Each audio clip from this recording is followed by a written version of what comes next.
Welcome to Late Reviews. Today I'm going to talk about the Poltergeist franchise. I'll be talking about all 4 movies in the Poltergeist franchise, and I will not do a deep dive into every single one of them, but I will be talking about them. I'll be talking about what works, what doesn't work, in my opinion. I'll talk about the plot, but not thoroughly examine the plot. I'll also try to keep it light on spoilers. There will, of course, be some spoilers. The second and third movie are direct sequels to each other, and to the first one is an original trilogy. And then there's the remake. Therefore, it's very difficult to talk about this without going into spoiler territory, so, well, you have been warned. And I think without further ado, let's get started.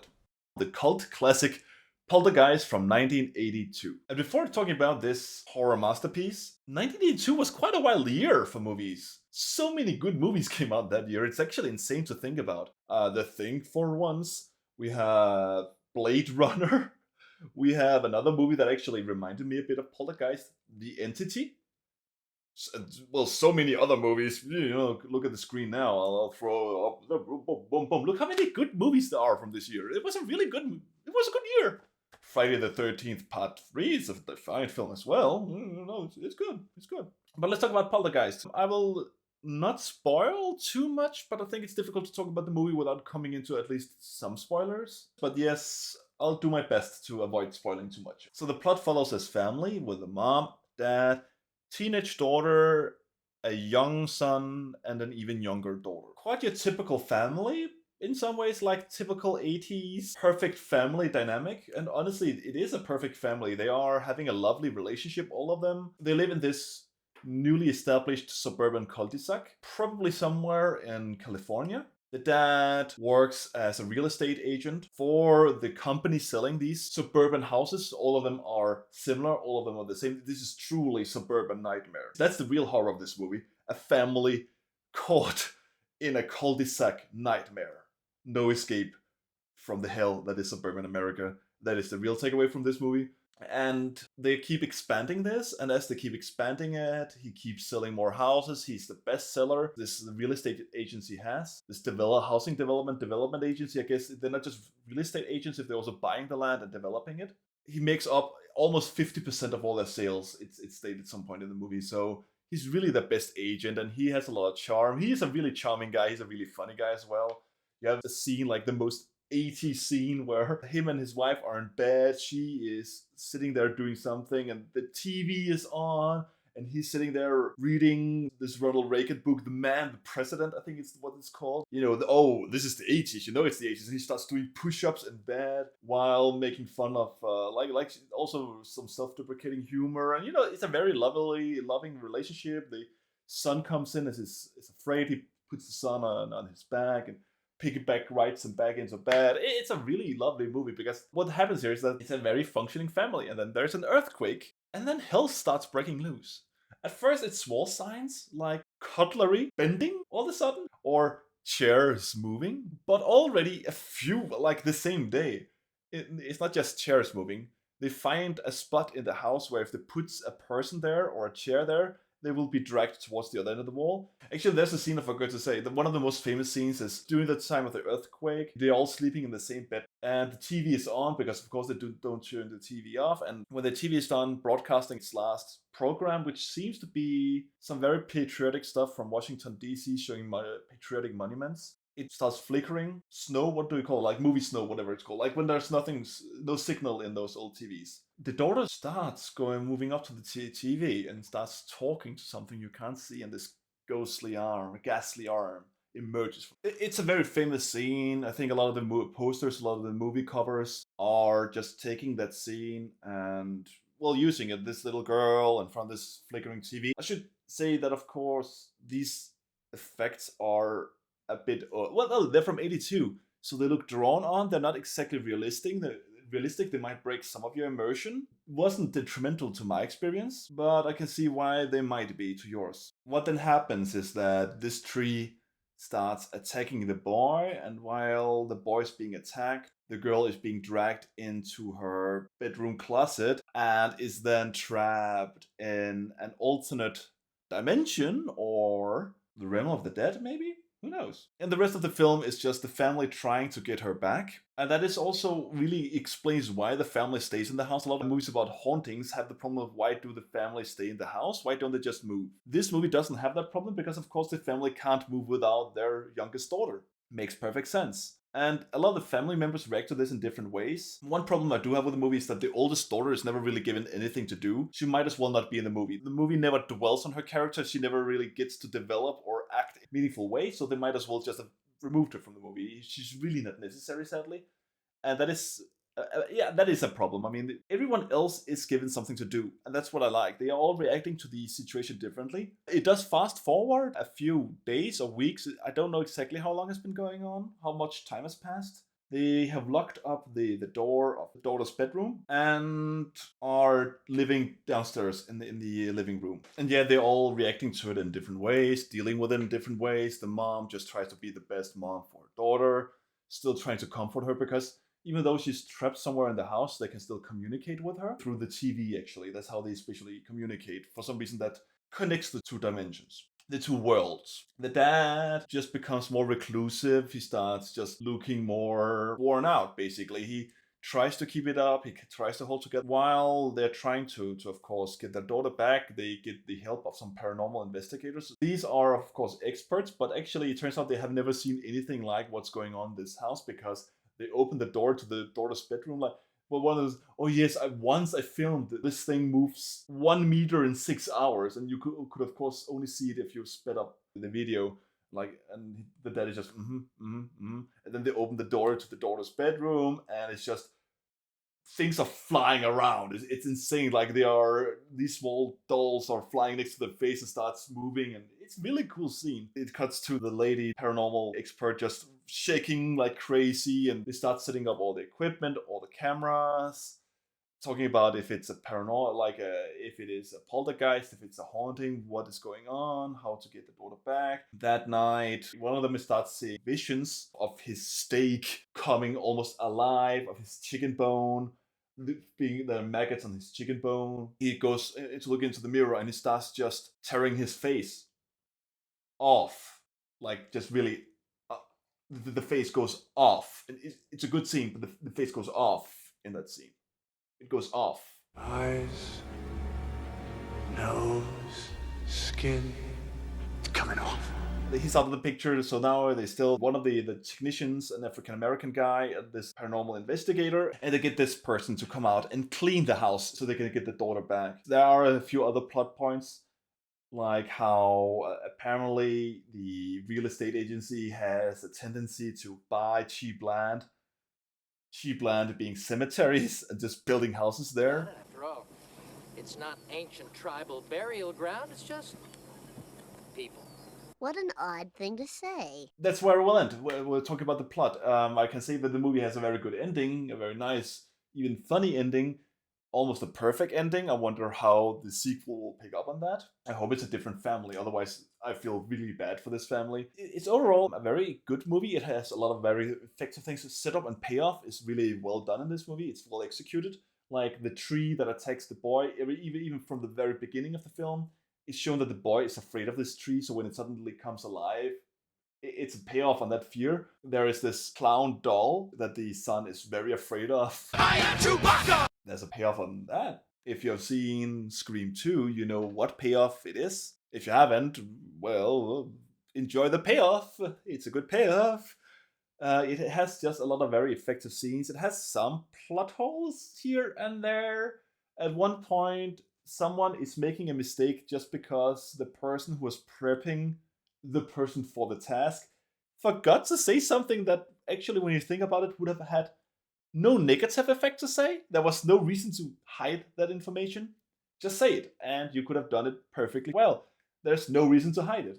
At one point, when the haunting is going on full blast, the dad arrives home just to see the whole house looking like a big techno party.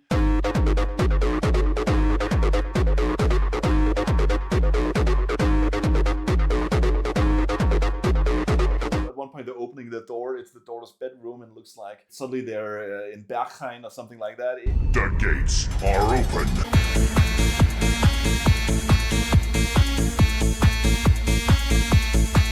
It has a lot of good scenes. The effects, the designs, it's really just cool. There are so many monster designs. That ectoplasm in this works so well. It's very, not visceral, but it's very physical. It has a lot of physicality to it. Because, of course, some of it, as I said, is drawn on or whatever, superimposed on it, looking fake. It has some weird things that also, again, being superimposed looks a bit odd. But a lot of it, because it's so physical, because it's stop motion, because it's whatever they use to design this, because it's ectoplasm, because it's someone taking his face off, it's very visceral. It's very, you feel it. And that's why I know that if you do CGI well, you can get something similar, but that's why I really like these practical effects, because you can feel it, they get under your skin, and that's what this movie does. It gets under your skin. And another thing that this movie does so damn well is that it gives you a family you sympathize with. This family is essentially an everyday family. It's not a dysfunctional family. You root for everyone. You more or less like everyone. You don't want any harm come to them. And, a lot of these movies that give you a family where the dad is abusive, the mother is submissive in a way that is detrimental to the child, so you have no one to root for, everything is tragic. No, this is a movie about a family when it isn't tragic. And that's why you like them. That's why you want them to succeed. This is something other movies could learn from. We don't need everything to be tragic. Sometimes it's even more tragic when something bad happens to good people. And that's what this movie does. It just has a lot of things that work. It's enjoyable. It's not perfect, but it is good. It has genuinely scary moments. It has genuinely funny moments. It's actually fun. It's a lot of the time. It's not a comedy horror or horror comedy, but it has a lot of fun elements. It has a lot of very good ideas. It's honestly just a well-made movie. Of course, Spielberg is involved. It wasn't made by Spielberg, but he is involved. So it has the Spielberg seal of approval. The script is near perfect. So much of it is just near perfect. Even, I think, actually, because the acting is so good, the characters are so good. Aside from the few plot holes or issues I mentioned, a lot of it works so well that the movie is even better than how much I enjoyed it. Like, it's just, on paper, it's almost a perfect film. So definitely, this is a movie worth watching. This is a movie that's definitely worth watching. It's a movie that you definitely should watch. If you like your ghost horror, if you like it's just a good movie. I forgot to mention. I said I would bring up The Entity. The Entity came out the same year. The Entity is a true story horror movie about a woman being sexually abused by a ghost or someone invisible. And actually, this movie has a scene that's very reminiscent of one of the most scary scenes in The Entity. I don't think I will ever talk about The Entity in another video, so I'll just bring it up here. The Entity is a really good movie. Whether or not you believe any of the supposedly true aspects of it is up to you, but it is a very well done horror movie. And if you like Poltergeist, definitely watch The Entity as well. It is a very good movie. And these two have a lot in common. They came out the same year. I don't think any of them ripped off from the other. Just watch both of them. Watch The Entity, watch Poltergeist. It's old school horror from the early 80s that just, it works well. It's superb. They're back!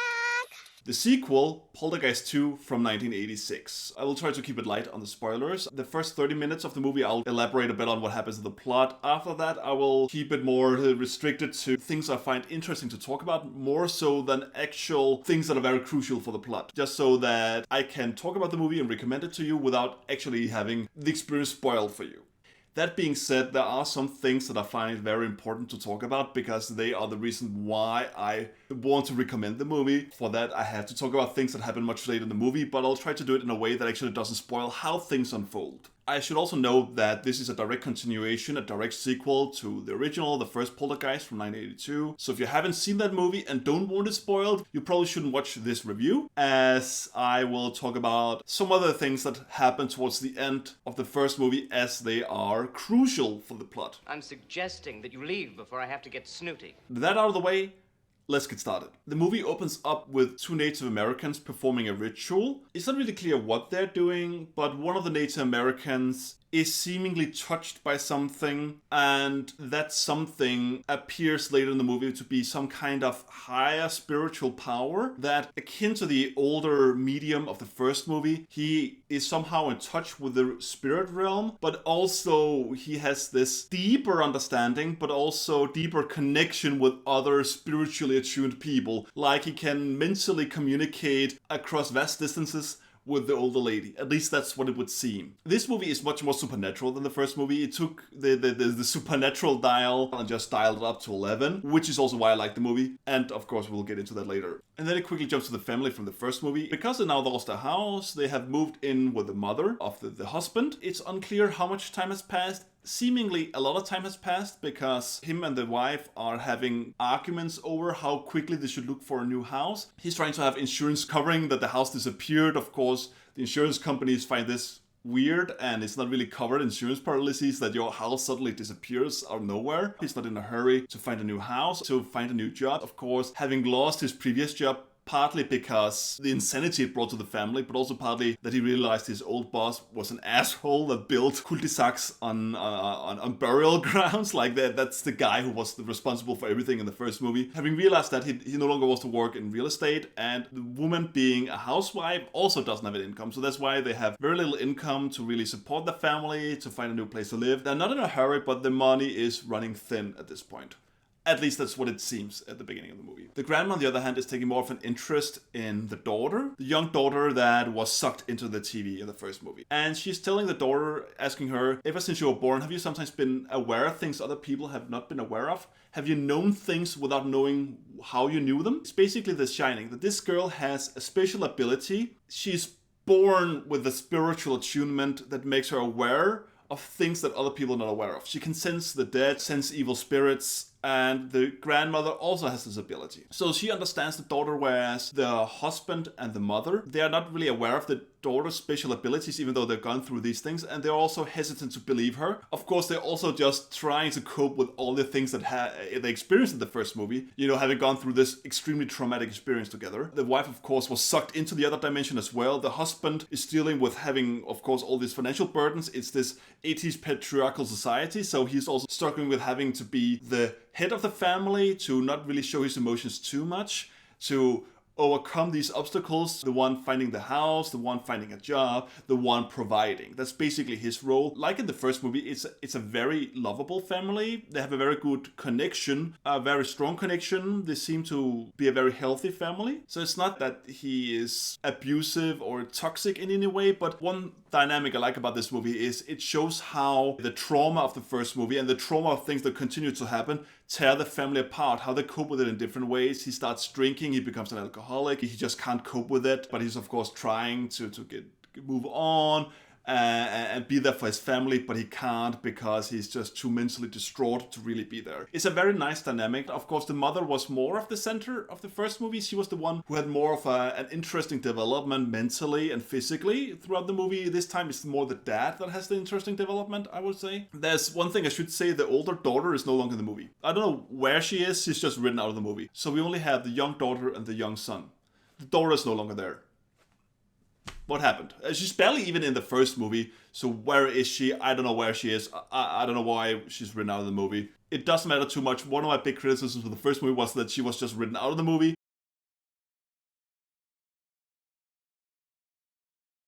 Okay, so I've established the main dynamics of this family. What then happens is that while at the mall, the daughter sees this weird, scary-looking, tall guy dressed a bit like an old priest. He's very, very thin, very tall, very frail. Honestly, really creepy looking guy. And nobody else is noticing him. He shifts through people like a proper ghost, a proper phantom. People walk straight through him and he walks straight through other people.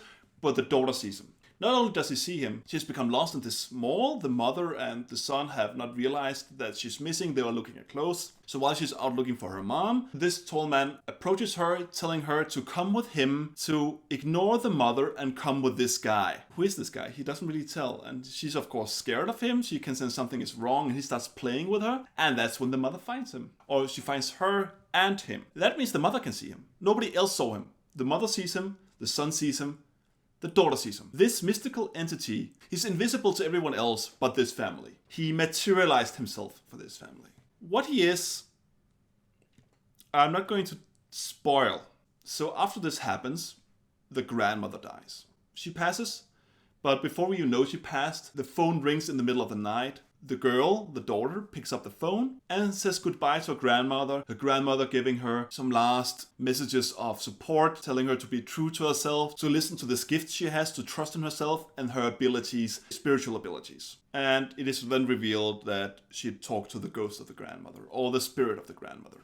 And this is also around the time where things start getting wacky. We are about 20 minutes into the movie, 15-20 minutes, and we already see some of the nice special effects from the old one. This weird smoke, or whatever you would call it, coming out of the phone, spirits coming out of the phone. The grandmother or some other entity being in the room, where in the chair, talking. That's actually one thing I don't like about this movie. The spirits talk, but they only do it once, and I think it's the grandmother spirit. And the family then tries to escape. They are being told that they can't run away from this thing. The Native American actually shows up around this time in the movie, tells the family that they can't escape from this thing. They have to tackle it head on, that this thing has chosen them, and it's after the girl, it's after the daughter, and there's no escape. They have to face it head on. Head on. Apply directly to the forehead. The dad doesn't listen. He drives away. At a diner, this woman gets possessed or gets mind controlled by the dead grandmother. Well, I guess it's possessed then. To tell the family again that there's no running away, they have to tackle it head on. Then in the same place, they meet a Native American who is again telling them, she's right, you have to tackle it head on, and they're fine. Okay, this guy knows what he's talking about. We are distraught. We have nothing to do. Our family is in mess. It is in tatters. Our mental health is completely gone at this point. There's no other option. Let's just take in this Native American and listen to him. Again, the dad is very reluctant. The mother is much more supportive of the idea. And he does seem to have some way to understand and support the daughter. Also, he seems to be in contact with the medium of the first movie. She is again in the movie, not that much. And she also knows something is wrong with this entity that is haunting them. She is also trying to help, showing up to tell the wife that because she's been on the other side, she has a much better understanding of these things than other people do, even though the woman, the mother, the wife, claims to not have any clue what's going on and any clue who this evil entity is, then actually maybe she does. And I think that's where I will leave the plot. So this movie is about the daughter having special abilities and being the target of an evil entity that wants to take her with him or with it to the other side. Does that mean killing her? It's not even hell. It's not even heaven. It's not even the realm of the dead. It's another dimension. What does that mean? The father is struggling to cope. He is kind of trapped by this Reagan-era idea of the core family unit. He has to be the provider and completely fails. In failing to take care of his family, he, of course, also fails at representing the proper male figure as is expected of the time. This affects him a lot. He becomes essentially useless. He can't protect his family. He has to have other people help him protect his family and becomes an alcoholic for that reason. And the Native American tries to help him find himself in all of this. I might be reading too much into this, by the way, because the movie doesn't focus that much on it, but it's definitely there in the movie on some level. And again, the dad is actually quite good throughout all this. He's quite a good character. He's quite well developed. Again, you root for the family. You want them to succeed. You want them to survive. You want them to thrive, which is really good, which is why I also really like the first Poltergeist. And while the dad is basically out of the picture, not able to do anything, the mother also tries to help, but she's also failing. None of them can really do anything against this entity that's haunting them. Only the daughter might have their... And there is this seemingly unstoppable force after them, that can manifest itself in many ways. And not only that, being open to the spirit realm, or whatever it is, other forces, other deceased entities, other whatever they are, spirits, are also seeking out the family. Although it's actually not really revealed if they are just other manifestations of the entity, or the disciples of the entity, or if they are indeed other entities. There are only very few scenes where this actually happens in, where they're visible, so it's difficult to really understand if they're just different forms, different manifestations, or different entities altogether. I should also say, what about the young son? He's basically no agency in the movie. He's mostly just a victim, someone there to distract the parents, while the girl is actually the one who's in real danger. Basically just a victim or a potential body count. For example, there's one very nice scene where his braces become this entangled web, just capturing his face, entangling it. It's a very nice scene, reminded me a bit of the tree in the first movie. Honestly, this does tread some of the same water as the first movie. It's different enough to work in its own right. So having said what I want to say about the plot, I want to talk about some of the things I liked and some of the things I didn't so much like about the movie. I think some things are a bit too underdeveloped and underused. This tall man is scary. It's honestly just, I think they could have used that to more. It's like there are two phases of the movie, and the phases are not that well connected. And I say phase, not face, but phase. There are two phases in the movie, two chapters in a way, two acts. And whatever is connected to this guy is the weaker part. So the first 45 minutes of the movie, I don't find that intriguing. I like the dynamics, some of the things I talked about. I like some of the things that happen. But honestly, this movie just mostly had me feel a bit confused. I was not that much into the plot. I was not that intrigued by the movie. I was not that immersed. There were some things that didn't really connect in the way I wish they would have. And I think a lot of them has to do with not really understanding what's going on. Some of the dynamics, family dynamics and other dynamics being a bit less developed. And not really understanding where the movie wants to go with this thing. And again, this whole spooky figure, albeit I like it, I think it's not used as well as it could be. It's not sexy, it's animal. No, it's not sexy at all. What I will then say why I can really recommend this movie. It's wacky. It's all over the place. After the first 45 minutes, I was just hooked. I stopped thinking and was just there to watch the spectacle, not knowing what came next. Because this movie throws so much at you. It's so disconnected. It really makes very little sense. That's kind of what I tried to say. I don't understand how this works, what actually is the evil entity in this movie, what actually is going on. But there's so much interesting to look at. It's such a sight to behold. It's such a visual and sensual experience that I really liked it. It has so many monster designs. These are practical effects. Of course, also the special effects are kind of cool. Of course, they are outdated, but I do like this whole drawn-on, painted-on aesthetic of them. But the actual creature designs in this movie are amazing. There's the killer worm that develops into a huge maggot-like creature that gives birth to this weird torso monster. You have this weird caterpillar-like made of human faces. You have demons or whatever, or angels flying in a vast emptiness. This movie really just throws stuff at you. It's really visually interesting. I am a sucker for practical effects. I'm a sucker for rubber monsters. I'm a sucker for all these things that you don't really get anymore. I mean, the original The Thing is one of my favorite movies of all time, and it's just all rubber monsters. I really love the physicality of it. The practicality, the physicality. The first movie had this as well. One of the things I really praised the first movie of was also the physicality of it. The visceralness, the ectoplasm coming out from the other side, out of the portal, the monster designs, the face coming off. All these things are very good, and this movie has even more of it. In more of a spectacle sense, in more of an overblown sense, the first movie was more coherent and consistent.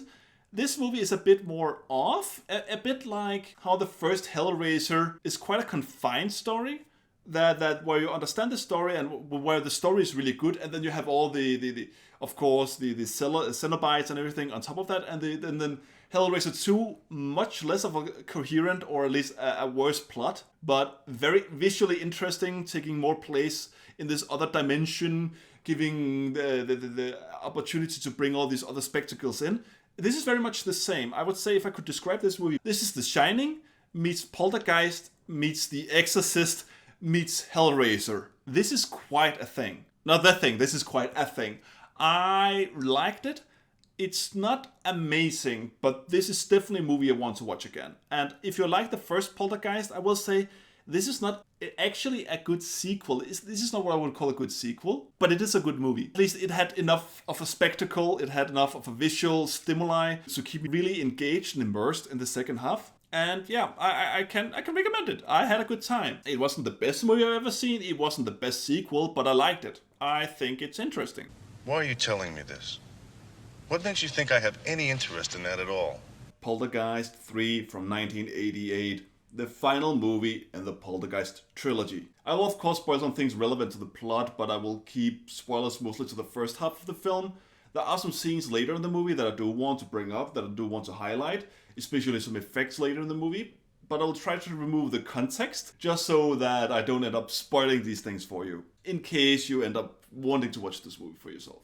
I'll also say this is probably not going to be a long review. There's honestly just not that much to say about the movie, so I think I should just start with a brief plot summary and then I'll go into some of the things I want to emphasize.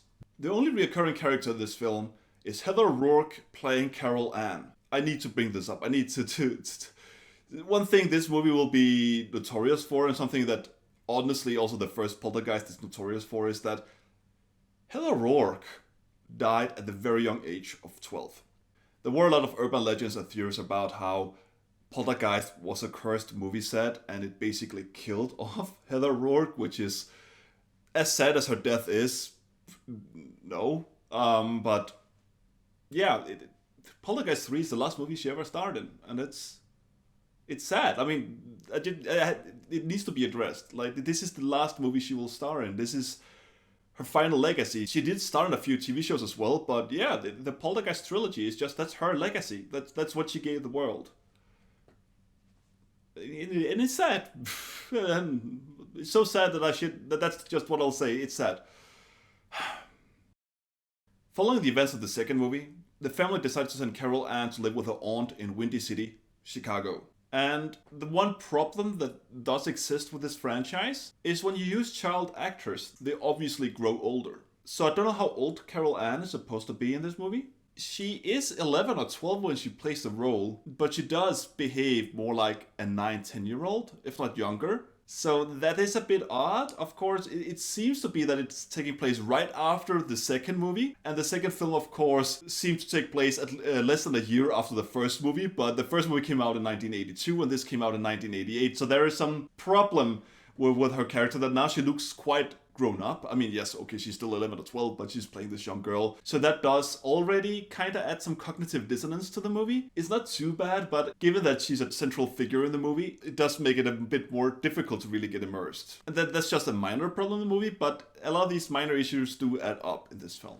So the movie opens up with her in her room in Chicago on the, 20th floor. They're really high up with these big windows. It's a big glass apartment building. She's playing with this toy, and I think it's not exactly a toy, it's something that is supposed to help you spell things. Again, that also, how old is she? Would you give this to an 11-year-old girl? Is this something you give to a 9-year-old girl? I don't know. I have never seen them in real life. I don't know when you would give children this to help them spell things, but that's, yeah, okay. Minor thing aside, she's playing with this thing in her room, and she sees a weird figure outside of her window. First, it looks like a window cleaner, but it turns out to be the preacher, I think is what they call him. The preacher of the second film. Only they hired a different guy to play him. It doesn't look like the preacher anymore.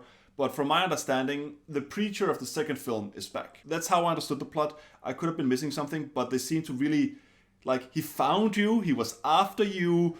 The preacher, he was a preacher in the second film. A lot of things added up to make it suggest that this was the same guy from the second film, even though it's not actually the same guy. Again, another minor plot issue, but it is what it is. You can't always get the same actress back. Maybe he had died or something, I don't know. Anyway, speeding up things a bit. So the rest of the cast, so the family here, the aunt is played by Nancy Allen. Always lovable Nancy Allen. I do like my Nancy Allen in movies. Nancy Allen's daughter is played by Stacy from Wayne's World. You know, Stacy.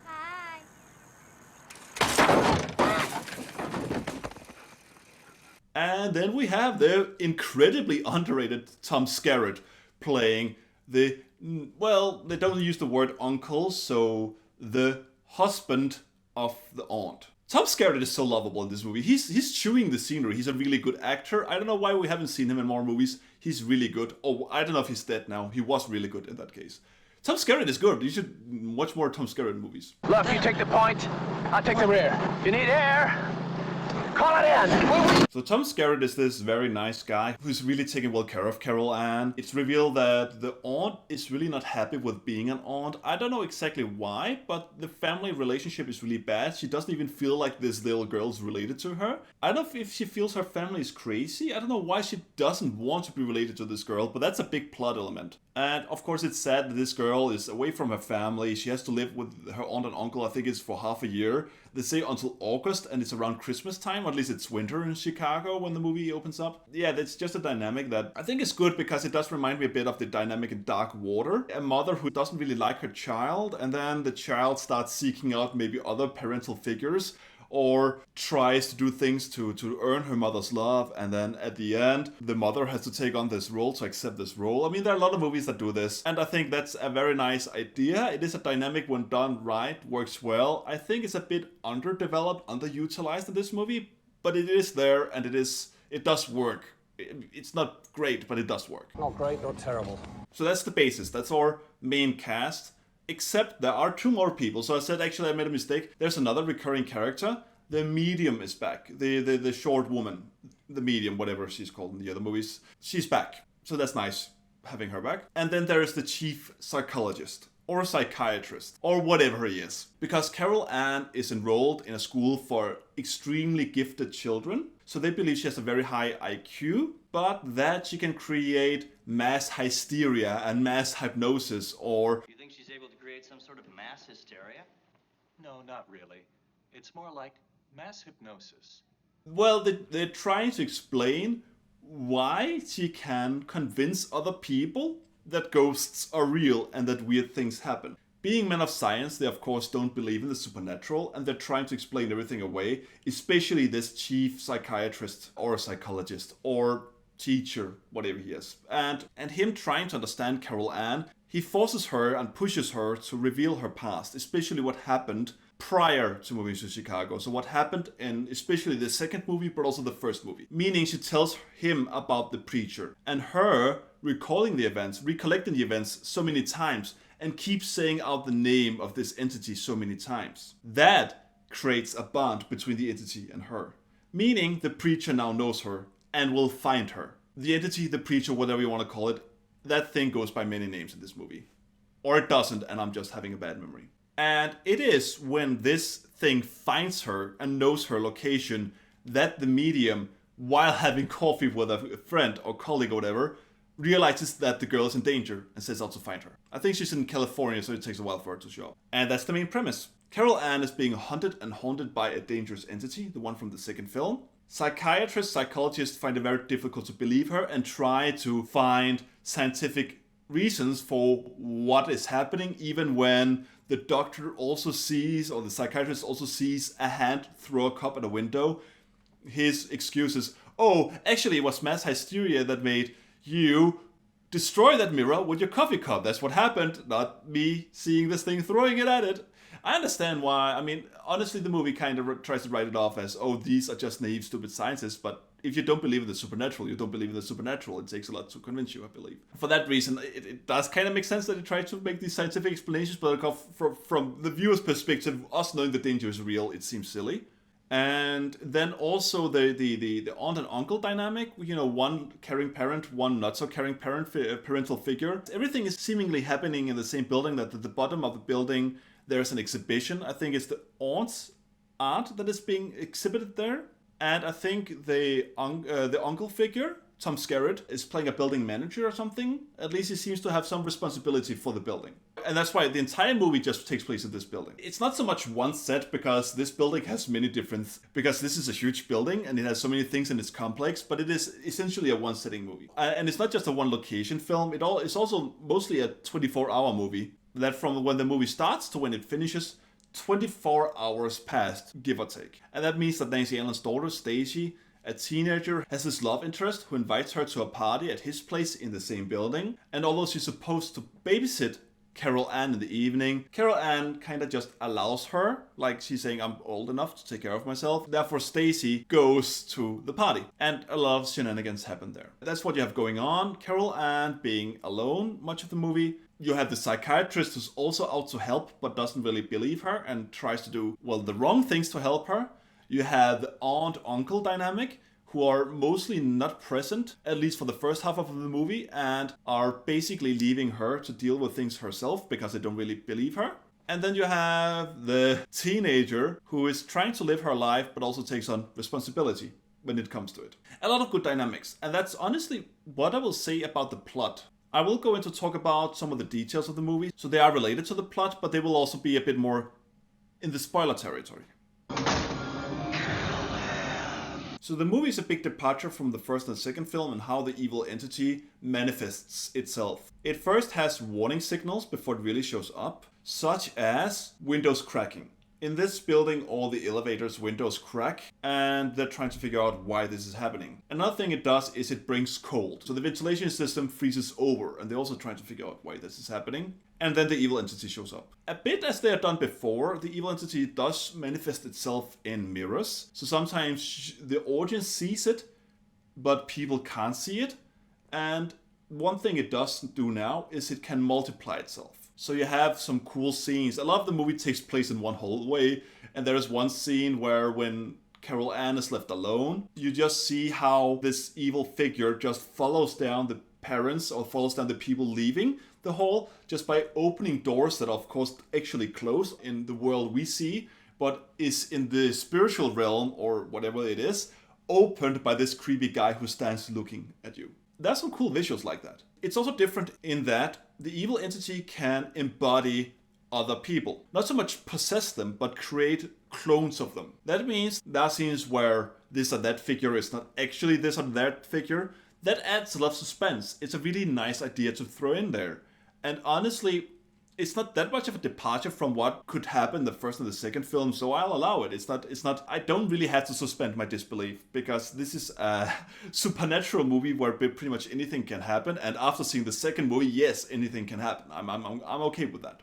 There are some cool scenes with a parking garage where cars being frozen over, covered in ice and still driving around, ghost cars chasing people. There's one scene where a person comes out of this disheveled corpse just climbing out of a mummified body. That's quite cool.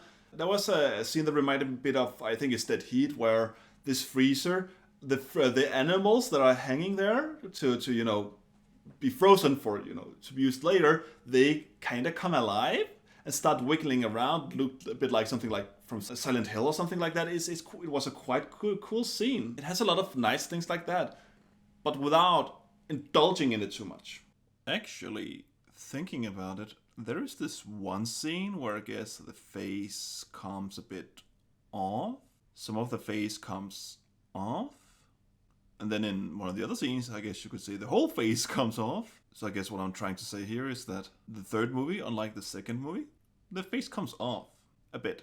There's a bit of face off. And the acting is not bad. It's actually quite good, especially compared to a lot of the other movies I watch. Even the teenagers, most of the teenagers in this movie are quite good actors and they're quite lovable. Normally teenagers in movies can be quite annoying, not in this one. I should also say that this is an ode to 80s hair. This has so much popped up, fluffy, big, pompous 80s hair. If you really like 80s hair, like this bombastic 80s hair, you can easily give it another half star to this review because you would probably like this movie even more. It has a lot of it, and it is glorious, it is magnificent. I will not pretend that I don't think it's magnificent, because it is glorious. And here is where I will give you my closing remarks on the movie, my closing thoughts. It's a boring movie. Not a lot happens. The first half feels so damn long that actually, when things start happening, I thought there would be 20 minutes of it left. But no, actually, I think the first half is 45 minutes. That's the first 45 minutes, not much happens, and then things really start happening. But it felt so long, the first 45 minutes, that I lost most of my immersion at that point. I had really zoned out when things did start to happen, and even when things do start to happen, it's not that interesting. Poltergeist II won me over by being wacky, by having a lot of cool visuals, by still having a good dynamic, having a good story, and just throwing in all these other elements. So that's why I like the second film. The first film is just a really good combination of humor and a really nice family dynamic, and then a thrilling horror story and good effects. It has all the things. It has all the things that make it good. The second film has less drama, or it's less stellar in the drama department. It has less... The sound design is not as good, and it's just a lesser movie in many regards than the first one, but it just ramps up the wackiness of it. And then the third one takes it a notch back, adds a bit more drama, but it just feels a bit hollow. It fails to captivate me, the audience maybe in general, as much as the first one, as the tale itself is not something that it's not really new. You've already seen some of the similar dynamics in the other movies. It doesn't feel fresh in the same way.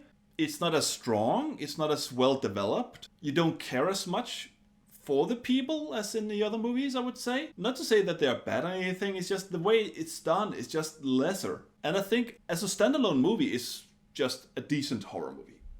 Not a good movie, but a decent horror movie. But being the third full film in a trilogy always leaves expectations. And it is here where I will say the expectations are not met. This does not live up to the splendor of the first movie, and even the splendor of the second movie. At the end of the day, it's actually quite a fine movie. Not a great one. If you like the first and second one, why not watch the third one? Just don't have your expectations that high. Don't have your hopes that high. Did you ever find Bugs Bunny attractive when he'd put on a dress and play a girl bunny? No. Neither did I. I was just asking. Poltergeist from 2015. The remake of the original Poltergeist from 1982. Granted that this is a remake, it of course has a lot of similarities with the movie it's remaking. It does differ in some ways, not really major ways, but in a few ways, so I will be more emphasizing where it differs from the original, rather than just walk you through the entire plot, as it is a rehashed plot, more or less. And since it's a remake, I will hold it up against the original. And that is essentially the focus of this video. It will be giving you, hopefully, the idea if this is a movie you want to watch yourself. I will be spoiling a bit, but not too much. And it's mostly to see how this compares to the first one, because that's essentially what always happens with remakes that are so closely remaking another movie. They have to live up to the original, or at least justify their existence in another way. No, duh. What are you, a regular Einstein? And here's a very brief plot summary. It opens up with the family of 5, just as in the original, moving into a house that exists in what appears to be an underdeveloped, poor suburban neighborhood. It doesn't look poor, but it's established that not many people live there, that the mall has closed down. Although it's not directly told to the audience, it seems that the reason why the family moves there is partly because they know someone there, but more so because the wife in the family wants to write a book. And because of that, she had to not work, meaning she had to leave her job, meaning that the husband now has to provide for all of them, and therefore they had to move to a less expensive house. I don't know if that's the case. Honestly, that's already a big issue with the movie, is the reasons for them moving there is not that well established. In the first movie it makes sense, because it is the dad moving there to work for a real estate agency to promote and sell houses in this suburban development. Is why there's nobody living there. That's why the family recently moved there. I mean, that's a very nice way to tell the story. Instead, this movie, the family moves there and the husband has no job opportunities there. He has to find a job. He tries to get a job anywhere, in any store he walks into. Not granted, you only see him walk into one store. He starts asking them for their union, for the benefits. Why are they moving to a place with no idea what they're going to do there? Wow, this movie starts out bad. Not as bad though, because the dad is played by Sam Rockwell. So that's a good start. Sam Rockwell, I like my Sam Rockwell. So that's a nice way to start the movie. We have Sam Rockwell. How bad can this be? One thing I do like about this movie is the teenage daughter has a much bigger part of the plot than in the first film, where she's just written off. In the second half of the movie, she's not even in it. She's just at a friend's place or something like that. Didn't even bother to have her in the movie, so she just threw out of it. This movie actually has her doing something throughout the entire movie. Granted, she's not doing much, but she is doing something. She is a part of the film. You, of course, also have the 2 youngest children, a girl and a boy, just like in the original. And there's a spooky tree there, of course. It just goes over through all the things that the first one did, but just changed things up a bit. So the family moves there, no idea what they want to do. The wife wants to write a book, but already moving there, she's, we need money. Maybe I should take up a job. They're already running out of money. They just moved there, and they're already running out of money. What's this plan? Why did they move? Tell us something. Give us some background. This family doesn't work. This dynamic doesn't work. What are you doing, movie? Do it better. Tell a better story. This is bad. and being desperate, trying to be a good father, he tries to buy the love, so they have no money left. You just see how 2 credit cards got cancelled in the shop, in the hardware shop, and he decides to spend the rest of the money at the mall that was supposedly boarded up. This is a strip mall, so maybe that's different, not a proper mall. So maybe the proper malls are boarded off, but the strip malls are open. The dad decides to buy the love of his children with expensive gifts. The daughter gets a phone that will play a role in the movie. The son is given a drone, because that's what he wants. In 2015, I guess that's when drones were a new thing. Okay, yeah, the dad wants to buy the love, and the mom wants to return these items. Of course, they don't get a chance to return things, because with things already happening, from the second the family moves into this house, the children discover something is wrong. There's this big wardrobe. As in the first movie, the wardrobe plays a big role in the movie. And the 2 children realize, okay, you see the girl talking to someone in the wardrobe, and then you see her and the son touching it, and the hair, static electricity starts rising. That's a decent visual. Honestly, aside from how stupid it is, the opening of the film did at least give me the idea that I wasn't going to watch a terrible movie. It started off quite fine. And as they struggle in the relationship, the mom and the dad has, I will not say an alcohol problem, because it's not really revealed to be a problem in the movie, but he does use alcohol to escape how tough reality is, it seems. It actually bundles a lot of the ideas from the first, second, and third Poltergeist together. So in the second film, alcohol plays a larger role than it does in the first film. But here, the dad just takes on that alcoholic-ish perspective of the second film. I think there's also some of it in the first film, but it's just better established in the second movie. Not a bad idea, it's just the way it's done is not that great compared to the first movie and the second movie. I think he's just dabbling a lot with being a bad provider, like he's not a good patriarch. Rehashing the ideas of the first film takes place in, of course, Reagan's America, in a suburban hellscape. Of course, the ideas of patriarchy and the man being the provider, that does play a bigger role, but this is still American 2015. Some of these ideas still very much prevail, and I think that's why the dad is drinking. That's why the dad gives these gifts. He wants to be a good dad. He wants to be a good husband, struggling with his masculinity. Again, that's something you see much more in the second film in the Poltergeist. It is not done awfully. I'm not shitting on this movie too much. I think it is done okay. Sam Rockwell is an entertaining guy. He does play a lot of gags with possession, like when the kids report there is something in the closet, they realize it's a squirrel, and it's a bit funny. He's doing a good job, honestly. It's just not as good as the first and second movie. That's why it's bothering me. That's why I'm having so many problems with it, because honestly, it's not done awful. It's at this point already, in the first, I'm 20 minutes into the movie. It is not bad. It also doesn't waste your time. 10 minutes into the movie, and you already have haunting aspects.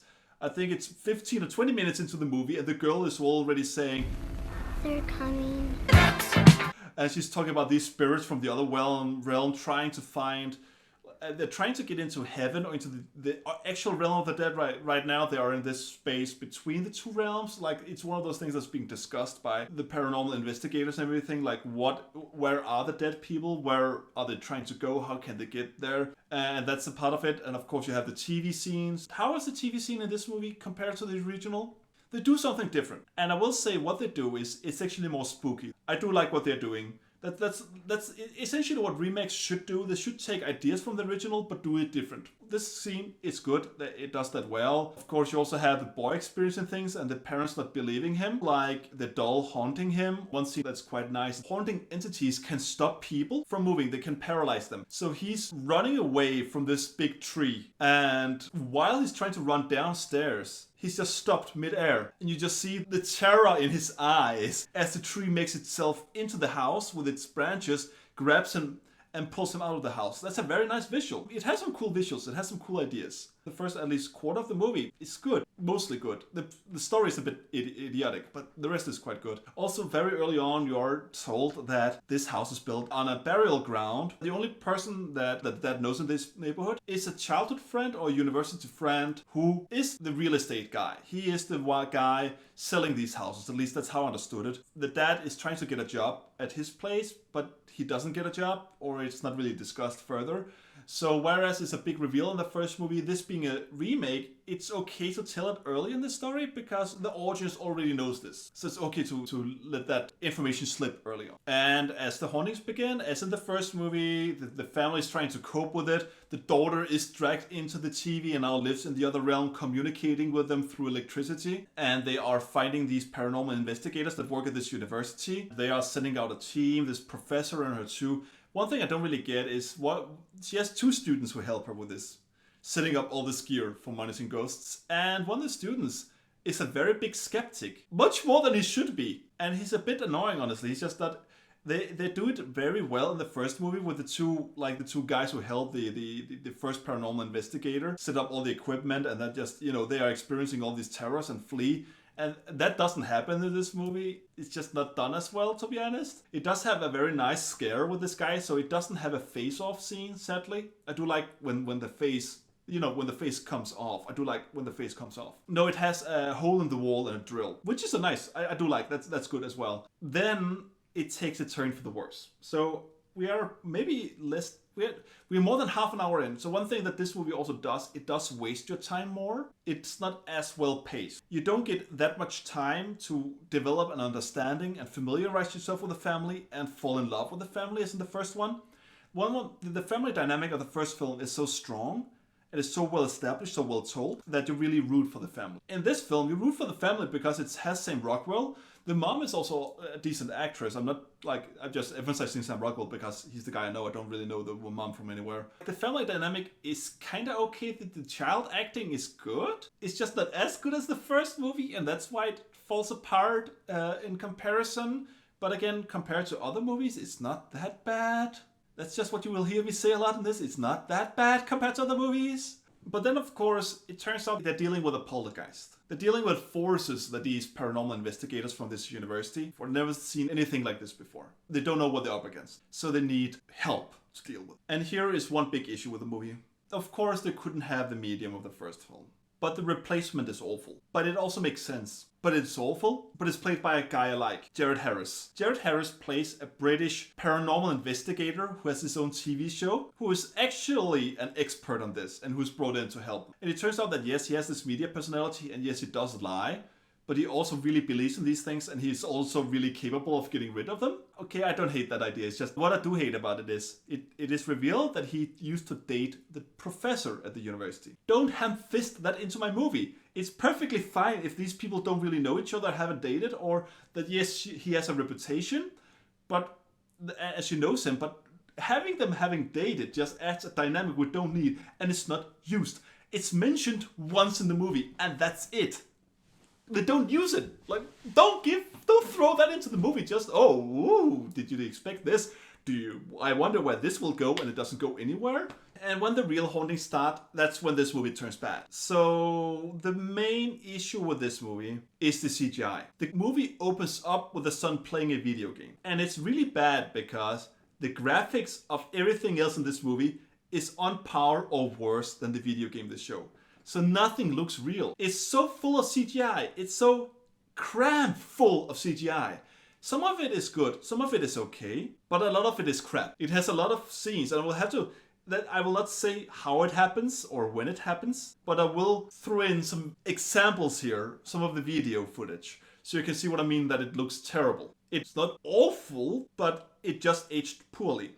And the whole, it has, again, from the first movie, the hole in the ceiling with things going through. That looks awful. It has virtually no practical effects. Like in the first film, when the daughter and the mom go through that hole, they're covered in ectoplasm. In this movie, they're just not really making up for it. Everything just looks awful. It's so damn ugly. There's a demonic child-ish in it that kind of looks cool. One of the fights with this clown doll kind of looks okay. But the absolute worst offender, and that's where I can't forgive this movie. It shows you the realm of the dead. Because of course they use this drone, travel into the hole to see what's on the other side to find the girl in there. And it's this hellscape of weird twisted souls, and it looks awful.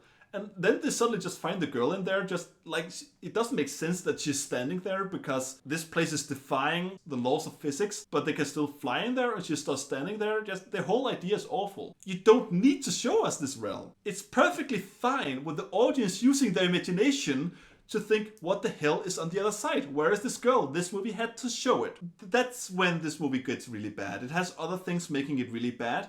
And again, it has cool things too. But overall, it's just a really bad CGI movie. Not the worst CGI movie. And again, by modern standards, or even by 2015 standards, this is at least a mediocre horror movie. Maybe even above mediocre horror movie, above average. But this being a remake of a really good movie, this is just awful. I hated the CGI. I really hated the ending. I hated the forced relationship. I hated so many things it did with the story towards the end. I really can't recommend this movie. It shouldn't exist. Harking back to what I said at the beginning, remakes have to justify their existence. How does this justify its existence? With CGI. The only reason why this exists is because they watched the first movie and thought, those effects didn't age as well. Wonder what we can do with computer graphics. Nothing good, I tell you. Nothing good. I know that practical effects are not always good. There are some effects in the original. It's probably even more early CGI than practical, like some of the ghost effects look a bit odd. I forgot what you call it right now. I think it might not be CGI, but it's kind of more painted on, I think. It doesn't look that good, but it looks infinitely better than what they did with this movie. It loses all its visceralness. It loses all its... If it had slowed down the practical effects and only used it minimally, like if it had been a bit of these odd things happening, but when it did it right, like one thing it did right was using this stasis, this paralyzed effect on the boy. There's one scene where the daughter is dragged upstairs. Those things look cool. If you use CGI sparingly, creating these things, doing them well, that's cool. You can do that and make it work well. But please also use practical effects, or please don't use so much CGI that you just ruin the suspense. Like, if things don't feel visceral, physical, if it feels like nothing, if you can't touch anything in the movie, it just feels fake. I know CGI has developed a lot, but I still have this problem with modern horror movies and general movies in general. CGI still feels like CGI. We haven't moved beyond that yet. And it is a big...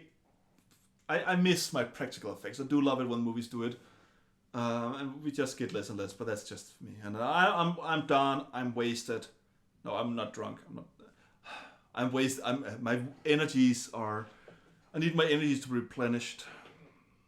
I'm done. This movie, by far not a bad movie, but I just don't like it, and I can't recommend it, because why would you watch this and not the original? Why would you watch this and not a better modern horror movie? There's so many better supernatural ghosts haunting poltergeist movies out there, also made in the recent decade, in the last 10 years, that I can recommend much more than this. This is just not a movie worth your time. So some closing remarks. I think the first Poltergeist movie, the one from '82, is really good. It's a small masterpiece. The sound design is amazing, the cinematography is amazing, the family dynamic is amazing, the plot is good, and I really like the effects. I know that for a lot of people, the effects are actually what will not really work for them with this movie. I do personally like it, but a lot of people will probably be taken a bit back by how poorly they think they have aged. So I know it's not for everyone. But I would give the first one, I would give Poltergeist from 1982 a very high recommendation. Then we have the sequel from '86. I do think it's a good movie. I don't think it's an amazing movie. I think it's a good movie. And it's quite slow in a way, but when it does pick up pace, towards the end of the movie, it just gets so wild. And that's why I like it. You really have some amazing visuals in this one. It also has a decent plot, decent development, but honestly, I was just not that invested in the story the same way as I was in the first one. I do think it's good. And I think just because of how wacky it gets, even if it's not for that long, but just the wackiness you get in this movie is enough for me to actually give it a rather high rating. I don't think it actually deserves this. I think all of the overall experience is probably quite average, maybe a bit better than that, but it's a mediocre movie with some amazing things slapped onto it. So that's why I might give it a bit high rating. But I stand by it. I think it deserves it. Then we have the third one, the final one in the original trilogy from '88. This one is weaker. It has a weaker dynamic, it has a weaker story, it has a weaker setting. It also has worse practical effects, but you do still get some nice effects. You do get some cool scenes, you do get some good acting. So I still think it's around mediocre. It's not one I would recommend highly, but I think if you do like the first and the second Poltergeist movie, why not watch the third one? It is quite decent. And then we have the remake from 2015. It's not awful. It is, in many ways, above mediocre, it's just in many ways mediocre for 2015. But the reason why I absolutely can't stand it is it's a remake and the CGI in it is awful. The CGI ruined the movie for me, and of course some of the decisions they do with the CGI, I really don't like that they see the realm of the dead. I will admit, of course you see something similar in the second one, but it's much more mysterious. And I really don't like what they did in the remake. I think the remake is a terrible mistake, but it is at the same time one of the best remakes I've seen. If you've seen my other videos on my channel, you know that I generally find remakes to be quite terrible. Not all of them, but I do find a lot of remakes. This one is not terrible, it's just not good. Well, that's it. Thank you for watching. I hope you found this video entertaining or insightful or just got something out of it. This was one of those few franchises where I really didn't have a bad experience. So this was, I was actually able to be more optimistic and more positive throughout this whole experience, recording it, editing it. Some of these franchises I review do grind me down. This one was not one of them. Maybe I will soon be back to being grumpy. I hope not. I do like this being positive about the movies I watch. So if you have any ideas for what I should cover next, I do have my own ideas. I do have a lot of franchises I want to cover. And it's of course a lot of work, so some of them I know are years in the making that I won't be covering them for years. Even if you would end up recommending or suggesting something that I would cover eventually, I can always, if this has an interest for this, I might actually move it ahead in the queue instead of just doing something that I think would be interesting but that nobody else would like. At the same time, I do think it would be nice to hear if there are some elements in the video you do like or that you didn't like, some things you thought worked more than others, because I am sometimes quite unsure if something actually works as well as I thought it would, or if I'm thinking might not work, include it anyway, and maybe it works better than I thought. So I'm very curious to hear your comments, to hear if you have any ideas on how I can improve this craft, because I am interested in improving myself. I'm interested in improving my videos. And yeah, of course, if you really like this idea, if you really like the idea of seeing me going through franchises, you can subscribe. It's up to you. But that's where I will leave it. Have a nice day. Thank you for watching. Bye.